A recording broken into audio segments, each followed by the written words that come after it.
In today's video, I want to tell you the importance of avoiding foolish conversations. Let's talk about it.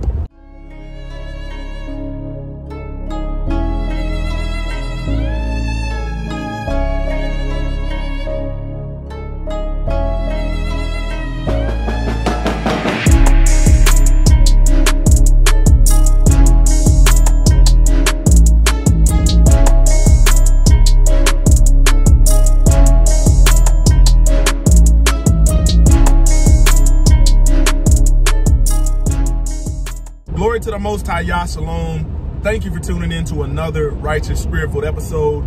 Today, I'm back at it, in them trenches, handling that kingdom business. Man, the word says fools despise wisdom. Okay?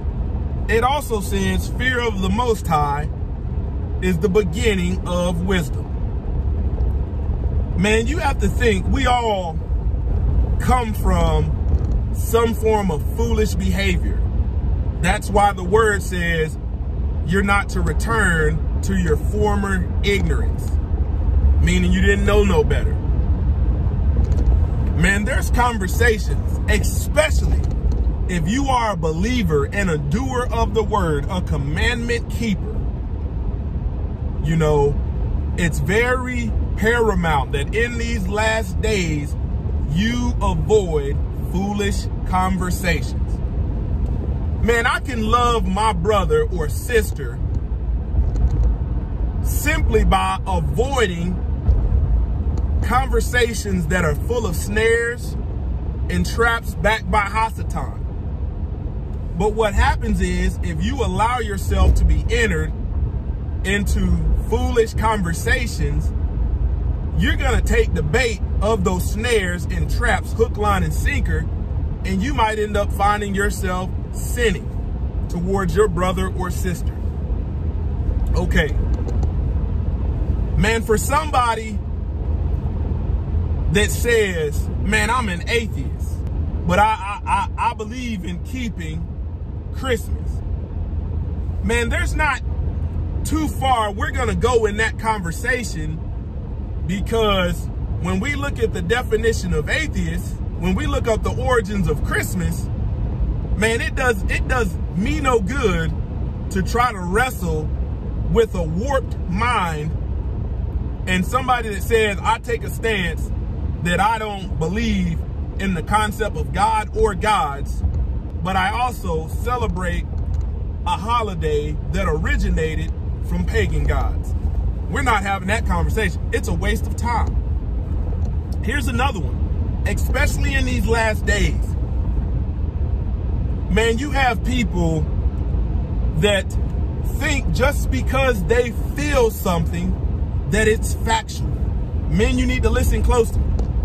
Man, I'm not arguing with a man, a woman, my wife about something that she feels but is rooted in no truth. It's not my job to. The word tells me to deal with women in an understanding way. I know that women are emotionally driven. Man, people try to debate with feelings and emotions, and if you've watched any kind of professional debate, you realize they get crushed. They get crushed. You know, somebody that says, man, I'm a Christian and I support abortion. We're not having that conversation, because the word does tell us the Spirit of truth, whom the world cannot receive because it does not know him or see him, but you know him and he is in you. I already know what we're dealing with. I'm avoiding foolish conversations so I can be counted as wise rather than be counted as a fool by getting sucked into something that makes no sense. Man, you have age-old truths. 1 + 1 = 2. Okay? Age-old truths. Some people will be enraged and say, man, I feel like 2 men can have a baby. We're not having that conversation. That's a foolish conversation. Another one.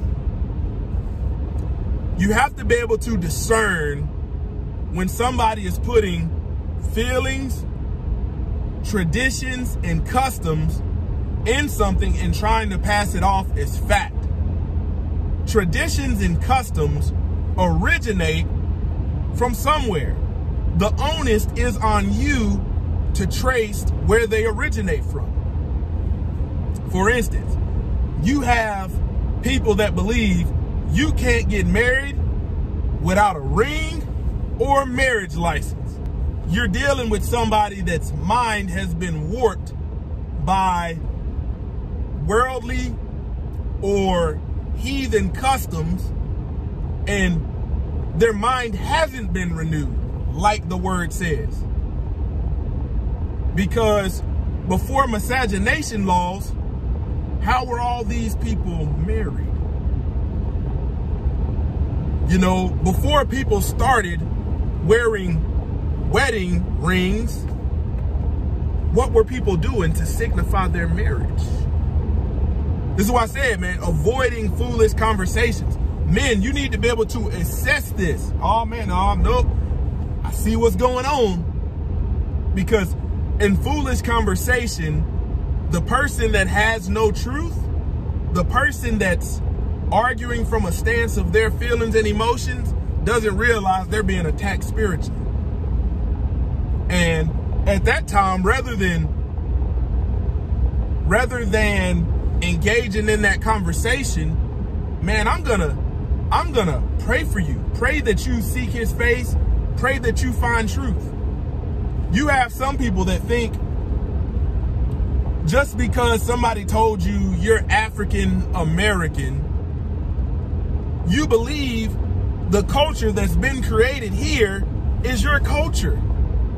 It's like we're having two different conversations. One's rooted in no truth, and the other one is rooted in feelings and emotions. Like we're at the same time. I want you to realize that you can be having a conversation and you guys think you are connected by truth, but one person has no truth at all. Okay? Christians think they worship the Most High Yah. The Most High God. God is a title. Okay? But yet, every one of your Christian observances is backed or originated by heathen or pagan gods, thus for making it idolatry. We're having two different conversations.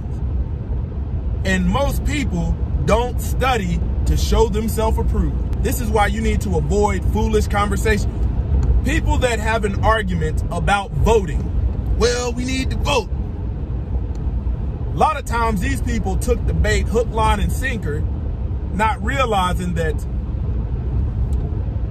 if the popular vote mattered, why does the Electoral College choose and do the selection of who's going to be in the seat? It's not an election. You know, when you do the surveys of people voting at the polls, what does the word poll mean? They're doing a survey. When you look at the word democracy or republic, the Electoral College itself is a republic because it is a small group of people making the decisions for the masses. And a democracy is the people, you know, being in power to make the decisions. No matter who's in the seat, that Electoral College is not going away. This is why I say, man, in these last days, you have to choose with wisdom the conversations that you have. Avoiding foolish conversation. Close to the Yah Ministries, kicking it gun barrel straight. Wow.